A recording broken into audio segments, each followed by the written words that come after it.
नमस्कार, मैं हूं प्रियंका माथुर और आप सभी देख रहे हैं लोकमत भारत। रुक करते हैं ताजा खबरों की ओर। ब्राजील के राष्ट्रपति लूला डी सिल्वा आज भारत के राजकीय दौरे पर आ रहे हैं। वे 18 से 22 फरवरी तक भारत में रहेंगे। ये दौरा प्रधानमंत्री पीएम मोदी के निमंत्रण पर हो रहा है।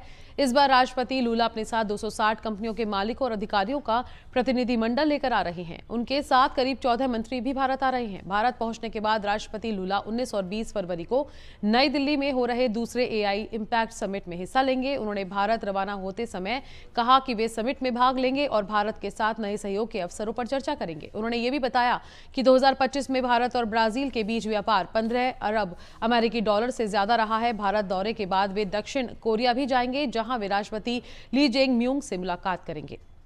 केंद्रीय संसदीय मामलों के मंत्री किरेन रिजिजू ने कहा कि राहुल गांधी भारत की सिक्योरिटी के लिए सबसे खतरनाक इंसान बन गए हैं। वे भारत विरोधी ताकतों से जुड़े हैं।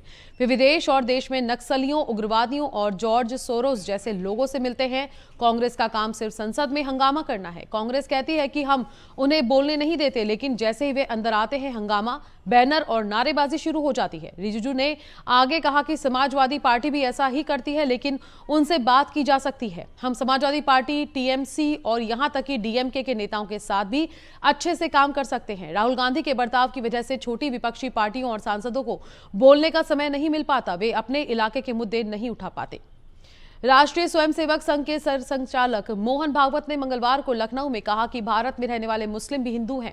वे कोई अरब से नहीं आए हैं। घर वापसी का काम तेज होना चाहिए। जो लोग हिंदू धर्म में लौटे, उनका ध्यान भी हमें रखना है। संघ प्रमुख ने बढ़ती घुसपैठ पर कहा कि घुसपैठियों को डिटेक्ट, डिलीट और डिपोर्ट करना होगा।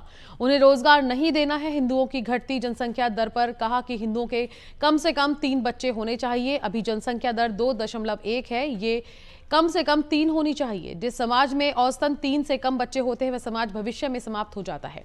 अब जो भी बच्चे शादी कर रहे हैं, उन्हें बताइए कि कम से कम 3 बच्चे पैदा करें। डॉक्टर भागवत ने कहा कि विवाह का उद्देश्य सृष्टि आगे चलने ये होना चाहिए, वासना पूर्ति नहीं। इसी भावना से कर्तव्य बोध आता है। नई दिल्ली में बॉलीवुड एक्टर राजपाल यादव के चेक बाउंस मामले में हाई कोर्ट ने अंतरिम जमानत मिलने के बाद अब तिहाड़ जेल से उन्हें रिहा कर दिया गया है। मंगलवार को रिहाई की औपचारिकताएं पूरी करने के बाद वह जेल से बाहर आए, जिसके बाद उन्होंने उन्हें मिले लोगों के सपोर्ट का आभार जताया। आपको बता दें, चेक बाउंस मामले में राजपाल यादव ने 5 फरवरी को दिल्ली की तिहाड़ जेल में सरेंडर किया था। मीडिया से बातचीत में राजपाल यादव ने कानूनी सवालों पर सीधे कमेंट करने से बचते हुए कहा कि पूरी जानकारी के लिए उनके वकील भास्कर उपाध्याय से पूछा जाए। राजपाल यादव ने कहा कि वह पिछले 30 सालों से बॉलीवुड का हिस्सा है। इस दौरान उन्होंने इंडस्ट्री और दर्शकों का भरपूर प्यार और साथ मिला है, जिसकी बदौलत वह करीब 250 फिल्मों में काम कर चुके।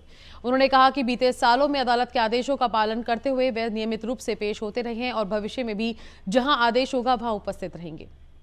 बैतूल शहर के प्रमुख चौक पर मंगलवार को नगरपालिका की टीम अशोक स्तंभ को जेसीबी से हटाकर कचरा वाहन में ले जा रही थी। ये देखकर कांग्रेस कार्यकर्ता मौके पर पहुंच गए और विरोध करते हुए धरने पर बैठ गए। कांग्रेस ने इसे राष्ट्रीय प्रतीक और ऐतिहासिक स्थल का अपमान बताया। देखते ही देखते चौक पर भारी भीड़ जुट गई और चक्का जाम की स्थिति बन गई। सूचना मिलते ही सीएमओ सतीश मटसेनिया, एसडीएम अभिजीत सिंह और तहसीलदार पूनम साहू मौके पर पहुंचे। अधिकारियों ने स्थिति को देखते हुए तत्काल कार्रवाई रोकने के निर्देश दिए। खुदाई की गई मिट्टी को यथावत भर दिया गया। कांग्रेस नेताओं ने इस कार्रवाई को जनभावना और राष्ट्रीय प्रतीक के सम्मान के खिलाफ बताते हुए पुलिस में शिकायत दर्ज कराई। अधिकारियों द्वारा कार्रवाई रोकने के बाद धरना और चक्का जाम समाप्त कर दिया गया। ये गांधी चौक है, अशोक स्तंभ बना हुआ है। यहाँ हर राष्ट्रीय त्योहार पर झंडा वंदन होता है। चौक का नाम गांधी चौक है। गुजरी है, छोटे छोटे दुकानदार हैं। ये सीएमओ और ये सब इंजीनियर अगर जय स्तंभ को और अशोक चक्र को तोड़ रहे हो तो आश्चर्य की बात नहीं है, शर्म की बात है। हर भारतीय को सामने आना चाहिए कि तुम अशोक चक्र को और जो हमारे तिरंगे में स्थापित है उसको तोड़ कैसे रहे हो भाई। क्या कार्रवाई चाह रहे हैं इनके खिलाफ एफआईआर होना चाहिए दोनों के खिलाफ। भाई हमारा पूरा कानून बना हुआ है, राष्ट्रीय स्मारक और राष्ट्रीय चिन्ह जो है उनके सम्मान का। श्री सकल हिंदू समाज के नेतृत्व में शहर में 8 मार्च रंगपंचमी पर श्री दादाजी फाग यात्रा निकालेगी।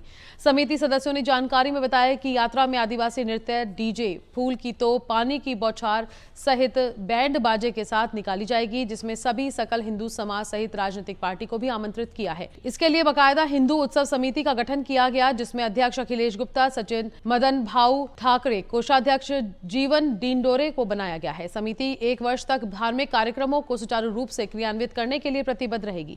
सकल हिंदू समाज अन्य धार्मिक आयोजन में भी सक्रिय योगदान देने की दिशा में काम करेगी। आयोजन को लेकर समिति सदस्यों ने मीडिया को जानकारी साझा की। सभी समाज प्रमुखों का और समाज के लोगों का जो है वो सहयोग मुझे चाहिए।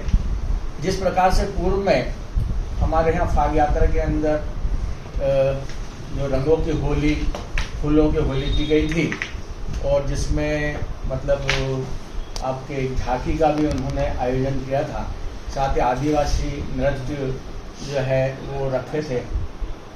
डीजे साउंड भी जो है वो हमारे साथ में रहेगा और बाजे गाजे से जो है हम इस यात्रा को संपन्न कराएंगे। ये यात्रा जो है 8 मार्च को पंचमी है, उस दिन जो है मतलब नगर पालिका से ये शुरू होगी। दिन में 10 बजे का हमने वैसे समय निश्चित किया है। ये तो सब आप लोगों पे डिपेंड करता है कि आप किस समय वहाँ पे पहुँचे। हम चाहते हैं कि समय का अगर ध्यान रखेंगे तो लोगों का अपना समय का सदुपयोग होगा। आम जनता की परेशानियों को ध्यान में रखते हुए जिला कांग्रेस कमेटी 3 सूत्रीय मांगों को निराकरण को लेकर कलेक्टर ऋषभ गुप्ता से मिलने पहुंची। कांग्रेस ने बताया कि तेज हवा और बारिश के कारण फसलों में भारी नुकसान हुआ था। प्रधानमंत्री फसल बीमा योजना में कई किसानों की शिकायतों के बाद भी सर्वे नहीं किया गया है। सर्वे का सही आकलन कर प्रभावित किसानों को उचित मुआवजा दिलाने की बात रखी। वहीं सिंहस्थ के दौरान ओमकारेश्वर में आने वाले श्रद्धालुओं की सुरक्षा की बात भी कही। कांग्रेस ने कहा, प्रसादालय योजना में बने रैंप सुरक्षा की दृष्टि से उपयुक्त नहीं है। रैंप पर अत्यधिक भीड़ होने पर कोई वैकल्पिक मार्ग नहीं है। भीड़ को देखते हुए रैंप में इमरजेंसी मार्ग का निर्माण कराने की मांग रखी। प्रसादालय मध्य में जो रैंप बना है वो श्रद्धालुओं के लिए सुरक्षित नहीं है। उसके लिए कलेक्टर साहब को मैं अवगत कराना आए हैं कि वो रैंप की जो न उसमें एग्जिट इमरजेंसी कोई एग्जिट है और अगर कोई भगदड़ या ऐसी कोई व्यवस्था होती है उस परिस्थिति में आगे जान माल का खतरा भी हो सकता है। तो इसलिए जो है एक मुद्दा ये है कि हम कलेक्टर साहब को अवगत कराएंगे कि इसमें वैकल्पिक द्वार और उसमें जो हो सकता है कि आगे सीएस को देखते हुए जिस ढंग से श्रद्धालुओं की संख्या बढ़ रही है और रैंप जो है टेक्निकली भी ठीक नहीं है और ना ऐसा कुछ हो जाए तो वहाँ निकलने की व्यवस्थाएं भी नहीं है। उमरिया जिले के करकेली विकासखंड स्थित कलदा हाई स्कूल में छात्राओं के अजीबोगरीब व्यवहार का एक वीडियो सामने आया है। मंगलवार को स्कूल परिसर में 5 से 6 छात्राएं अचानक बाल खोलकर इधर उधर घूमने लगी, जबकि कुछ अन्य छात्राएं मैदान में बैठ गई। इस घटना का वीडियो वहां मौजूद लोगों ने बनाया, जो बाद में वायरल हो गया। घटना के बाद स्कूल प्रबंधन ने तत्काल छात्राओं को उनके घर भेज दिया। वीडियो सामने आने के बाद प्रशासन ने मामले का संज्ञान लिया और जांच के निर्देश जारी कर दिए हैं। पाली की एसडीएम मीनाक्षी इंगले ने बताया कि कलदा हाई स्कूल का ये वीडियो उनके संज्ञान में आया है। उन्होंने विकासखंड शिक्षा अधिकारी को मामले की जांच के निर्देश दिए हैं। इसी क्रम में करकेली के विकासखंड स्रोत समन्वयक विनय चतुर्वेदी ने भी जन शिक्षक को मौके पर पहुंचकर तथ्यात्मक जांच करने के आदेश दिए हैं। कलदा स्कूल में कुछ बच्चों के द्वारा हरकतें करने का वीडियो सोशल मीडिया के माध्यम से सामने आया है। उस वीडियो की सच्चाई को जानने के लिए बीओ पाली सरिता जैन मैडम को निर्देशित कर दिया है। वो मौके से जाकर कल जांच कर लेगी और जो भी स्थिति है उसका प्रतिवेदन कार्यालय में प्रस्तुत करेगी। कांग्रेस विधायक बाबू जंडेल पर एक बड़ी कार्रवाई हुई। शिव बारात में श्योपुर विधायक को कानून का उल्लंघन करने की सजा मिली है। कांग्रेस विधायक बाबू जंडेल पर एफआईआर दर्ज हुई है। जी हां, शिव बारात के दौरान उन्हें हर्ष फायरिंग जैसी घटना की थी, जिसमें बाबू जंडेल के खिलाफ एक्शन हुआ है। हर्ष फायरिंग के बाद एफआईआर दर्ज हुई। दरअसल कांग्रेस विधायक ने शिव बारात में कानून का उल्लंघन करते हुए घोड़े पर सवार हर्ष फायर किया था। भीड़ के बीच बाबू जंडेल का बंदूक चलाने का ये वीडियो वायरल हो गया था और इस पर कई तरह के सवाल भी उठाए जा रहे थे। बीजेपी नेताओं ने हर्ष फायरिंग की शिकायत एसपी से की थी और कार्रवाई करने की मांग की थी। अब जाकर के बाबू जंडेल पर कार्रवाई हुई और उन्हें एफआईआर का मार झेलनी पड़ी है। वहीं कांग्रेस विधायक बाबू जंडेल पर एफआईआर दर्ज होने के बाद सियासी माहौल भी गर्मा गया है। कांग्रेस का कहना है कि विधायक पर यह कार्रवाई दबाव में की गई है। बीजेपी नेताओं के दबाव में एक्शन हुआ है। छिंदवाड़ा में सोमवार की रात को भाजपा नेता टी राजा की सभा में चोरी हुए म्यूजिक सिस्टम को पुलिस ने 24 घंटे के भीतर बरामद कर लिया है। इस मामले में एक नाबालिग समेत 4 आरोपियों को गिरफ्तार किया गया है। कोतवाली पुलिस ने वारदात में प्रयुक्त बाइक और 2,25,000 रुपए का सामान बरामद किया है। कोतवाली थाना प्रभारी आशीष कुमार ने बताया कि धारा 303(2) BNS के तहत प्रकरण पंजीबद्ध किया गया है। इस प्रकरण के निराकरण में सौनी, ब्रजेश, रघुवंशी, प्रधान, आरक्षक नितिन सिंह, अनिल विश्वकर्मा, विकास बैस, विपिन सरोटा की अहम भूमिका रही। कल हिंदू गर्जना रैली का जो कार्यक्रम था, वहाँ कार्यक्रम पोला ग्राउंड पे हुआ था। वहीं साउंड सिस्टम चोरी कर लिया गया था अज्ञात चोरों द्वारा, जिसमें कि चोर तत्काल पुलिस अधीक्षक महोदय को सूचित किया गया, जिनके नेतृत्व में निर्देशन में कार्रवाई की गई है। CCTV फुटेज चेक किए गए, जिसके आधार पर 4 लोगों को संदेह था, जिन्हें पूछताछ की गई। पूछताछ करने के दौरान इन चारों का नाम पराग, नौशाद, शहनवाज और एक उसमें बाल है, जिनके द्वारा चोरी घटना घटित करना पाया गया, जिसमें साउंड सिस्टम और उनके द्वारा जो वाहन पे मोटरसाइकिल इनको जब्त किया गया है। ऐसे करके कुल 4.5 लाख के करीब मौसू का इनसे बरामद किया गया। इंदौर के MIG इलाके में एक रिसर्चर महिला को बच्चा चोर समझकर लोगों ने पीट दिया। आरोपियों ने महिला का वीडियो बनाकर उसे सोशल मीडिया पर भी वायरल कर दिया। इस मामले में पीड़िता ने MIG थाने पहुंचकर 2 महिलाओं समेत अन्य लोगों के खिलाफ FIR दर्ज कराई है। MIG पुलिस ने नेहरू नगर निवासी 34 वर्षीय महिला की शिकायत पर कलाबाई कौशल निवासी MIG कॉलोनी खुशी कौशल सहित अन्य लोगों के खिलाफ झूठा आरोप लगाकर मारपीट करने का आरोप दर्ज किया है। पीड़िता ने इस घटना को लेकर एक वीडियो भी बनाया जो सोशल मीडिया पर वायरल हो रहा है। महिला ने अपनी शिकायत में पुलिस को बताया कि वह दवाई लेने जा रही थी। इसी दौरान कुछ महिलाओं ने उसे रोका और वहां से गुजरने का कारण पूछा। जब उसने दवाई लेने की बात कही तो उस पर बच्चा चोर होने का आरोप लगा दिया। इसके बाद एक्टिवा पर सवार 3 अन्य लोग मौके पर पहुंचे और उसके साथ मारपीट करने लगे। आरोपी उसे पीटते हुए थाने तक ले आए। बुरहानपुर जिला अस्पताल जो आए दिन विवादों में रहता है, अव्यवस्थाओं को पटरी पर लाने की कवायद शुरू कर रहा है। CMHO डॉक्टर राजेंद्र वर्मा ने नवागत सिविल सर्जन डॉक्टर दर्पण टोके के साथ अस्पताल का औचक निरीक्षण किया। इस दौरान लेबर रूम, SNCU और कोविड वार्ड की व्यवस्थाओं का जायजा लिया और स्टाफ को सख्त हिदायत दी। निरीक्षण के दौरान CMHO डॉक्टर राजेंद्र वर्मा ने लेबर रूम एवं NSCU की व्यवस्थाओं का जायजा लिया और स्टाफ नर्सों को कार्य में लापरवाही न बरतने की सख्त हिदायत दी। कोविड-19 वार्ड का निरीक्षण करते हुए समय पर अहम तथ्य सामने आए। पूर्व सांसद द्वारा लगभग 2.5 करोड़ रुपए की लागत से तैयार कराया गया ICU वर्तमान में बंद स्थिति में है। वहां स्थापित महंगे ICU बेड भी वार्ड में मौजूद नहीं थे। इस पर CMHO डॉक्टर वर्मा ने बताया कि स्टाफ की कमी के कारण ICU को पुनः प्रारंभ नहीं किया जा सकता है। हालांकि उन्होंने कहा कि ICU के बेड स्टोर रूम में सुरक्षित रखे हैं और स्टाफ उपलब्ध होते ही व्यवस्था बहाल करने का प्रयास किया जाएगा। और कोविड वार्ड अब पूरी तरह कबाड़ में तब्दील था। जिला अस्पताल का निरीक्षण किया गया है। लेबर रूम, SNCU एवं कोविड वार्ड की व्यवस्थाओं की समीक्षा की गई है। कुछ कमियां पाई गई है जिन्हें शीघ्र दूर करने के निर्देश दिए गए हैं। स्टाफ की कमी के कारण ICU संचालित नहीं हो पा रहा है, लेकिन समाधान और संसाधन सुरक्षित है। जल्द ही व्यवस्थाएं सुचारू की जाएंगी। आगे का लक्ष्य यह है कि CMHO सर के साथ में समन्वय बना के क्रिटिकल केयर वार्ड को चालू करना है और सभी ICU की सुविधाएं वहाँ उपलब्ध करवाना है। सर यहाँ पर भी जो है कोविड वार्ड है, इसको भी कुछ ये कोविड वार्ड के लिए जो स्टाफ आया हुआ था वो स्टाफ वापस ले लिया गया है। एक साथ में 2 ICU संचालित करने के लिए हमारे पास स्टाफ नहीं है एक साथ में, तो इसलिए वहाँ पे प्रॉपर ICU चालू करके वहाँ पे व्यवस्थाएं सुदृढ़ की जाएगी। सर आपकी यहाँ जिला अस्पताल को लेकर पहली प्राथमिकता क्या रहेगी? पहली प्राथमिकता साफ सफाई और ICU चालू करना। अब गर्मी आ रही है सर, गर्मी के अंदर काफ़ी लोग परेशान रहते हैं, कूलर बंद रहते हैं, बिजली चली जाती है, एक ही बेड पर 2-2, 3-3 लोग रहते हैं, तो उसके लिए क्या व्यवस्था है? फिर आज ही ऑर्डर जारी कर दिया गया है और कूलर के मेंटेनेंस कल से शुरू हो जाएंगे। अभी देखिए मैं लंबे समय से देख रहा हूँ और बार बार विजिट करके हिदायत देते जा रहा हूँ। और साफ़ सफाई हमारा मेन मुद्दा, पेशेंट को इन्फेक्शन ना हो, बच्चों को इन्फेक्शन ना हो, और जो मशीनरी जो यूज़ में आने वाली है उनको साफ़ सफाई के साथ रखना होगा ताकि नए शिफ्ट होंगे जब तो उनका प्रॉपर यूज़ कर पाएँ। उसके बाद स्टाफ को सभी को बोला है कि भाई पेशेंट के साथ जो आते हैं वो गाउन और कैप के साथ भेजेंगे। बच्चे सेंसिटिव होते हैं, उनको इन्फेक्शन होने का चांस होता है।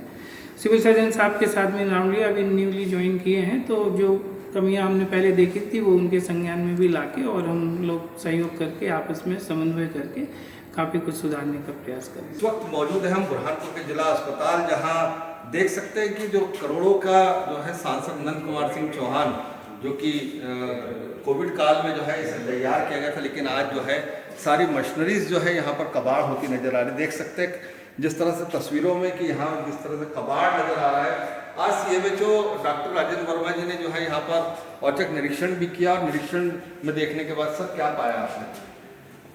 ये कोविड के समय की मशीनरी है और चूँकि अभी CCH भी अपना खुल गया है और ये मशीन को अपन वहाँ यूज़ करेंगे। और इसके बाद क्या होता है कि अगर यहाँ पे अगर चालू भी कुछ करते हैं, जैसे कुछ सर्जिकल वार्ड या कुछ वार्ड चालू करेंगे, तो वहाँ के लिए स्टाफ की हमको ज़रूरत होगी। अब कोविड में जो स्टाफ दिया गया था वो कोविड ख़त्म होते ही हट गया था, तो स्टाफ की कमी के कारण ये सामान अभी रखा हुआ है, कोई कबाड़ नहीं है और फंक्शनल है सारी मशीनें। अभी मैंने एक हफ्ते पहले भी इनसे सारी जानकारी ली सिविल सर्जन साहब से, तो हमारा विचार ये आ रहा है कि जो ICU वहाँ पे शिफ्ट हो रहा है तो ये सारी मशीनें अपन वहाँ पे शिफ्ट करके इसका उपयोग किया जाए। सर जिस तरह से देखा जाता है कि जो नीचे जो वार्ड है, वार्ड में भी काफ़ी जो है बहुत ज़्यादा एक पलंग पर जो है दो लोग वहाँ पर जो है रहते हैं, तो उन्हीं मरीजों को जो है यदि हम किसी तरह से ऊपर शिफ्ट कर दिया जाए तो थोड़ा सा जो है व्यवस्थित तरीके से यहाँ पर हो पाएगा।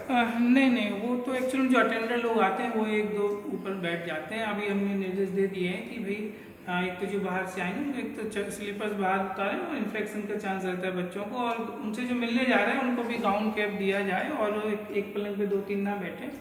पेशेंटों के लिए तो पर्याप्त अभी है, और चूंकि डिलीवरी वाली महिलाएं होती हैं तो उनको ऊपर नीचे ले जाने में अपन थोड़ा प्रॉब्लम होता है। सर अभी देखा आपने कि जो है लेबर रूम में और दूसरी जगहों पर भी जो है काफ़ी जो है आपने निरीक्षण किया, क्या उसमें देखा सर आप? हाँ, बस यही है कि थोड़ी साफ सफाई की कमी है, तो उसके लिए निर्देश दिए हैं। सिविल सर्जन साहब ने भी ज्वाइन किया है, हम लोग मॉनिटरिंग करेंगे और इस वीक से अगले वीक में काफ़ी बेहतर सुधार दिखाई देगा। ये थे CMHO डॉक्टर राजेंद्र वर्मा, जिन्होंने आज औचक निरीक्षण कर जो है कई हिदायतें दी हैं। अब देखना होगा कि आगे किस तरह की व्यवस्था सुचारू हो पाएगी। कैमरा पर्सन राजू के साथ गोपाल देवकर, लोकमत भारत, बुरहानपुर। कूनो नेशनल पार्क में उत्सव की लहर दौड़ गई है। दक्षिण अफ्रीका से लाई गई मादा चीता गामिनी जो दूसरी बार मां बनी है। गामिनी ने 18 फरवरी 2026 को 3 नए शावकों को जन्म दिया है। इसके साथ ही भारत में जन्मे जीवित शावकों की संख्या 27 हो गई है। इन नए शावकों के साथ भारत में चीतों की कुल संख्या अब 38 हो गई है। प्रोजेक्ट चीता के अंतर्गत दक्षिण अफ्रीका से आई मादा चीता गामिनी ने 3 शावकों को जन्म दिया। चीतों के 3 वर्ष पूर्ण होने के साथ ये नवा सफल प्रसव है। खजुराहो में एक रेस्टोरेंट के कमरे से नाबालिग लड़की मिलने पर हंगामा खड़ा हो गया। सूचना पर पहुंचे बजरंग दल कार्यकर्ताओं और स्थानीय लोगों ने रेस्टोरेंट संचालक मोहम्मद शकील को पकड़ लिया। आरोप है कि उसने लड़की को कमरे में छिपा रखा था। भीड़ ने आरोपी को पकड़कर पुलिस के हवाले कर दिया। पुलिस ने नाबालिग को महिला थाना भेजकर बयान दर्ज कराए। आरोपी पर नाबालिगों को फंसाकर ब्लैकमेल और शोषण करने के आरोप लगे हैं। पुलिस ने नाबालिग के बयानों के आधार पर जांच शुरू कर दी है और मोबाइल व अन्य साक्ष्यों की पड़ताल की जा रही है। मेरे कुछ लोगों ने जैसे ही मुझे खबर दी कि ये एक मुस्लिम लड़का छोटी सी 10-10 साल 11-11 साल की हिंदू लड़कियों को बुला के अपने पास होटल में आती हैं, वो उनको कमरे में बुला के गलत कर रहा था। हम लोगों को सूचना मिली तो हम लोग पहले जाके इसके होटल में छानबीन की। एक रूम में देखा कि गेट लगा था बाहर से, उसको खटखटाया हम लोगों ने। ये बोला कि भैया नहा रहे, थोड़ी देर में आना। हम लोग ने नहीं माने, हम लोग ने लात घूसे से गेट तोड़ा। जब देखा तो ये खड़ा था वहीं पे, बोला भैया कुछ नहीं है। हम लोग ने जब छानबीन की रूम में कुछ नहीं मिला। थोड़ी देर बाद गोदरेज खोली, ये लड़की गोदरेज से निकली। ये बोली कि भैया यार हमें बचा लो, हम लोग के पास बाकायदा वीडियो है। बोली भैया हमें बचा लो। ये लड़का बोला भैया हम इसको लड़की को नहीं जानते, इसके घर वाले आते, गोदरेज में लुक गई। हम लोग ने इसके फोन, जब हम लोग ने इसका फोन चेक किया, उस फोन में हम लोगों ने इसकी वीडियो देखी लड़की की, वो चिल्ला रही। महिला थाने में एक युवती ने अभी रिपोर्ट कराया है कि खजुराहो थाना क्षेत्र में एक होटल में जहां वो काम कर रही थी, वहां एक युवक के द्वारा उनसे छेड़छाड़ की घटना की गई है, जिस पर 0 पर कायमी महिला थाने में की गई है और विवेचना के लिए वो खजुराहो थाना भेजी जा रही है। दतिया में आज प्रसिद्ध कथावाचक धीरेन्द्र कृष्ण शास्त्री का आगमन हुआ। बागेश्वर धाम के पीठाधीश्वर विशेष विमान से दतिया एयरपोर्ट पहुंचे, जहां भारतीय जनता पार्टी के नेताओं, कार्यकर्ताओं और बड़ी संख्या में श्रद्धालुओं ने उनका भव्य स्वागत किया। एयरपोर्ट पर पुष्प गुच्छ भेंट कर अगवानी की गई। कुछ देर रुकने के बाद वे डबरा के लिए रवाना हो गए, जहां नवग्रह शक्तिपीठ में हनुमंत कथा का आयोजन होना है।